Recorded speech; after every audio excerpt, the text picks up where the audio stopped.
தி பிரேசன் புல். இது BC 6வது செஞ்சுரியில கிரீஸ்ல பயன்படுத்தப்பட்ட ஒரு டார்ச்சர் டிவைஸ். பேசிக்கா அந்த டிவைஸ் என்னடான்னு கேட்டீங்கன்னா, ஒரு எருமையோட ஷேப்ல பிரான்ஸால பண்ணப்பட்ட ஒரு பொம்மை. இந்த பொம்மைக்கு உள்ளுக்குள்ள ஃபுல்லா எம்டியா இருக்கும். அண்ட் ஒரு சைட்ல வந்துட்டு டோர் மாதிரி ஃபிக்ஸ் பண்ணிருப்பாங்க. இந்த டோர் எதுக்குடா அப்படின்னு சொல்லி கேட்டீங்கன்னா, அந்த ஊர் மக்கள் யாராச்சும் ராஜாவை எதிர்த்து பேசினாலோ, இல்ல ராஜாக்கு ஏதாச்சும் ஒரு துரோகம் பண்ணாலோ, இல்ல அந்த ராஜாக்கத்துக்கே ஏதாச்சும் ஒரு துரோகம் பண்ணாலோ அவங்கள கூட்டிட்டு வந்து இந்த புல்லுக்குள்ள போட்டு அந்த கதவை மூடிடுவாங்க.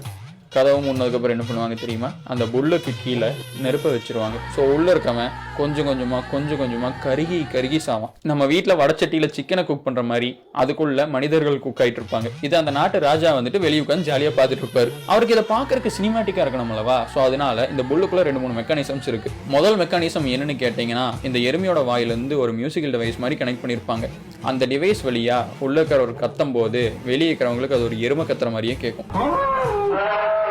ரெண்டாவது மெக்கானிசம் என்னன்னு கேட்டீங்கன்னா, இந்த எருமையோட மூக்கில் வந்துட்டு 2 கேப் விட்டுருவாங்க. ஸோ உள்ள இருக்கிற ஒரு கறி அது வழியா புகை வரும்போது வெளியிருந்து பாக்குறவங்களுக்கு அந்த எருமை வந்து கோபத்தோட இருக்கிற மாதிரி ஒரு சினிமேட்டிக் லுக்கை கொடுக்கும். யோசிக்கும் போதே பயங்கரமா டிவைஸா இருக்குது ஃப்ரெண்ட்ஸ். உள்ள இருக்கிறவன் உடனே எல்லாம் சாக மாட்டா, கஷ்டப்பட்டு ரொம்ப நேரம் கழிச்சு தான் சாவான். அதுலயும் மூக்கில் கேப் விட்டு வாயில மியூசிக்கல் இன்ஸ்ட்ருமெண்ட் வச்சு ஆர்டிஸ்டிக்கா பண்ணிக்கிறத நினைக்கும் போது எனக்கு என்ன சொல்றதுன்னே தெரியல. எவ்வளவு பெரிய ஒரு சைக்கோவா இருந்தா இப்படி ஒரு யோசனை வந்திருக்கு அவனுக்கு.